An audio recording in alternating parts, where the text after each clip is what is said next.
Hi, everyone, and welcome along to the Ergonomically Speaking podcast, the podcast that aims to help you reduce and even eliminate work related discomfort. I am your host, Neve Pentney of Boyne Ergonomics. Thank you so much for joining me today. I really hope that you're able to take away some useful practical advice from this podcast to help you reduce your own risk of discomfort at the workplace or help manage the risks among the people that you might be responsible for. So, now that we know why we're here, let's get started.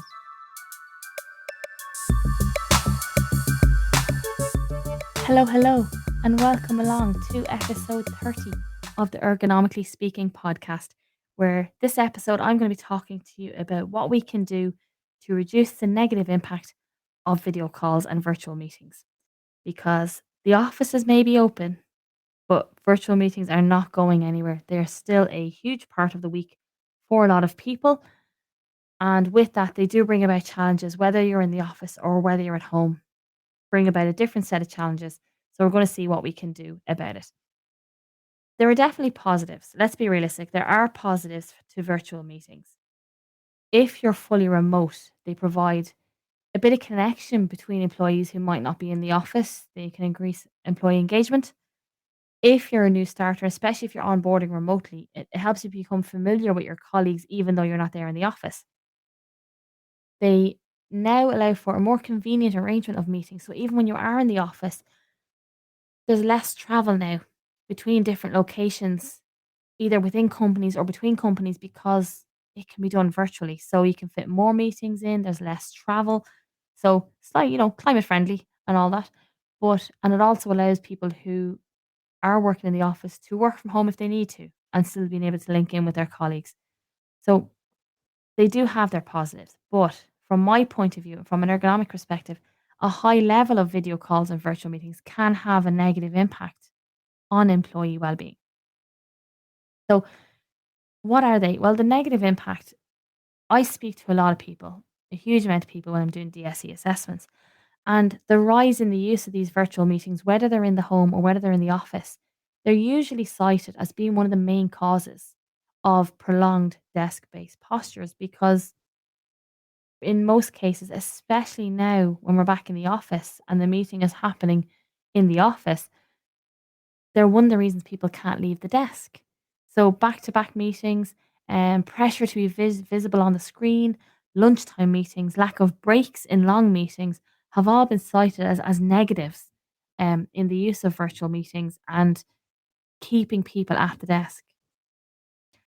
And as we know, being at the desk for a long time, prolonged static postures, sitting and standing, can cause musculoskeletal discomfort, can cause eye strain, and can cause other health issues generally associated with being inactive and sedentary. And employees engaged in a high level of video calls report what's known as Zoom fatigue. Basically, it's a feeling of exhaustion associated with these video calls, especially days when there's a lot of them on, they're back to back, and they're very busy. But why does this happen?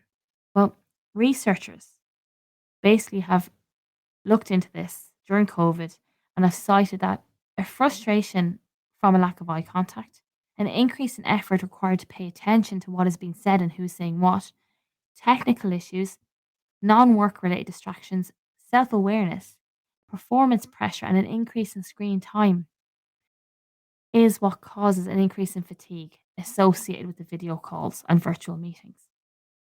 So, what can we do? So, if you're an employer, let's look at that first. If you're an employer, what can you do to reduce the negative impact of virtual meetings and video calls? And this is across the board. So, this is something like a lot of people have what we call video call policies, but I've seen some of them and they're not very practical. They look great on paper, but from an implementation point of view, they're not practical. So, let's have a look. If you do have a video meeting or a virtual meeting policy, aim to make sure that in this policy, breaks are a requirement in video meetings. If the meeting is going to be more than 60 minutes in duration, there should be a break, and there should be one break for every 45 minutes after. And the break should be long enough to allow attendees to get up from the desk, either to go to the bathroom or get a drink, or just to walk around for a couple of minutes and come back. So I would recommend that in an ideal world, over every 45 minutes, there should be a break. Realistically, when you look at how meetings are booked in, if the meeting is over 60 minutes, there should be breaks built in and they should be built in every 45 minutes. Reduce the length of video meetings to allow a break in back to back calls. For example, meetings should only be able to be booked on the hour, and this is just an example, or on the half hour. And they should either be 25 minutes, not 30, or 55 minutes, or 50 minutes, not 60. And this is to allow for a break in between meetings when they're booked in back to back. I know one of the recommendations, especially from our own HSA, is that we avoid back to back video calls. But in reality, for a lot of employees, this is not a choice. Meetings are put into their diary and they don't often have a choice of when they can be put in or where. So, having a policy in place where meetings can be booked in at certain times or of certain lengths allows that even if there's no control over the diary, there will be breaks in between each one, even if it's just a few minutes. Another thing you can have in the policy is allowing employees permission to turn their camera off once the meeting has started. I absolutely understand it's great to see all your colleagues and all your staff face to face on camera, but once the bones of the meeting, especially if it's a presentation type meeting, has started, turn the camera off. There's no need for it to be on, and they can be turned back on if there's a discussion point in it. But there will be always be meetings where it's not necessary for the camera to be on for the whole duration of the meeting. And this allows people a little bit of freedom to move from the desk. Consider introducing meeting free days. So I will work with companies and their policy is there's no meetings on a Friday. And that means that people go into their Friday knowing that they don't have to jump on a Teams, they don't have to jump on a Zoom. They're free to focus on whatever tasks they have to do.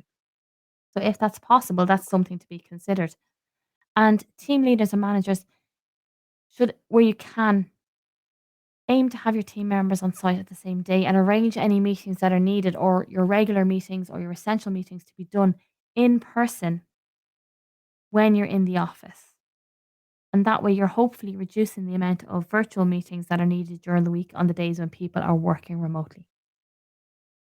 Another thing I would look at outside of the policy is providing employees with a wireless headset, especially for those working from home, because one, it ensures privacy during your conversations, but however, it also, from my point of view, it allows them to move from the desk but still be in the meeting. So employees can go get a glass of water, they can go look out the window if that's what they want to do, but it allows them to leave the desk for short periods during a meeting. And it also reduces background noise, which can be a distraction. Reduce the amount of camera based calls overall. So, again, assess if a meeting can be done audio only, and assess if it actually has to be a video call in the first place, or a virtual meeting in the first place. Can it be an email? But audio calls are great because it means that employees can log on, even if it's on Teams or Zoom, they can log on through their mobiles. And again, that allows them to be mobile during the call. Increase the idea of your walking or outdoor meetings. So, particularly in the spring and the summer, if you're having an audio only call, well, you could encourage people to log on to them on their phones and do it out walking. So, if you have, for example, a weekly team meeting that's like a catch up or a brainstorm or something like that, actually encouraging people to take it on the move could boost creativity, could boost the productivity of the meeting by boosting your circulation and oxygen intake. So encourage people to get out and about. In the office itself, provide small private rooms. So small private meeting rooms. And I do see them a lot, especially in the more modern offices.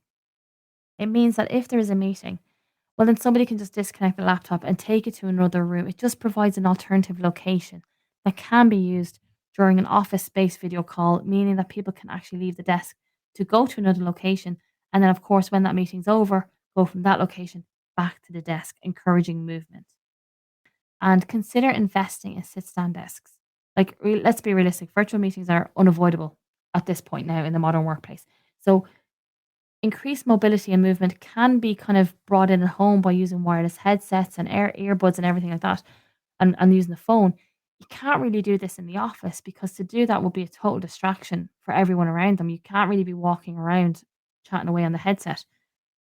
It's not fair on colleagues. But sit stand desks will at least facilitate a change in posture from sitting to standing during a call when it's not practical to take a break from the desk.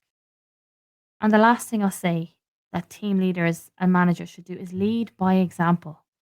If employees see you moving around or see you turning off your camera during calls and turning it back on, or see you logging onto your phone, well, they're more likely to view it as an acceptable practice and then do it themselves. So lead by example.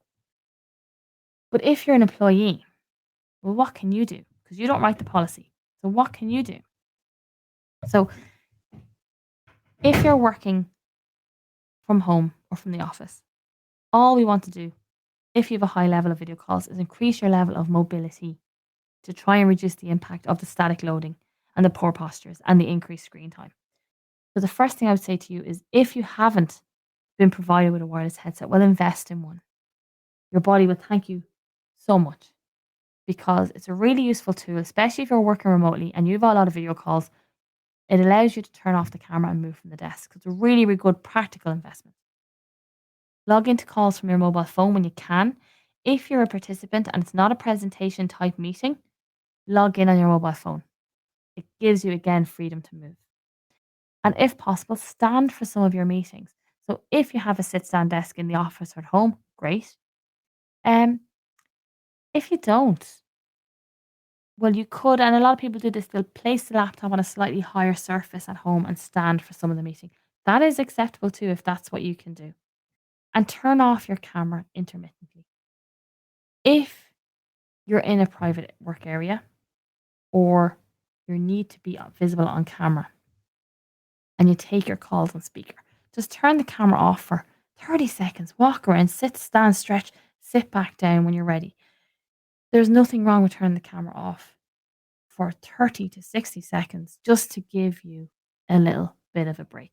If you're in the office and there are private areas where you can take calls, take the laptop there for some of the calls. Again, it just boosts your movement away from the desk. You're walking, you're letting the muscles relax, you're giving the eyes a break from the screen, even though you might only be walking for a few seconds. Any mobility is good when it comes to the working day. So take advantage of small meeting rooms or private areas where you might be able to take a call. Because as we said, like the virtual meetings are here to stay, but they can be managed in such a way that they don't impact employee well-being and musculoskeletal health. But it does take a bit of planning, a policy, implementation too. No good having a policy if we don't implement it, which I know does happen, and just fostering a workplace that recognizes the importance of movement and mobility and reducing this sedentary nature of desk-based jobs.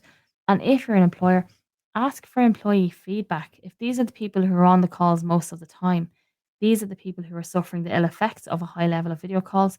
And therefore, I would always recommend getting input from these employers and DSE users when you are putting together a policy, because they usually know what works best for the types of calls that they take, because it can vary workplace to workplace. So that is my advice when it comes to reducing the adverse effects of virtual meetings. That is my last podcast for this year.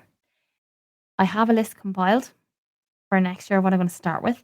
But what I will say is the next thing I'm going to do, my big focus now in early next year, I am going to move into a location where I will have a dedicated setup for my podcast. So hopefully that will improve the sound and the quality of this. So my plan is to go back and re-record some of the earlier episodes with better audio because I was happy with the content, but not with the audio quality. And I'm learning on the go. And it is just me doing this myself, doing all the work on this podcast. So I was kind of learning on the go.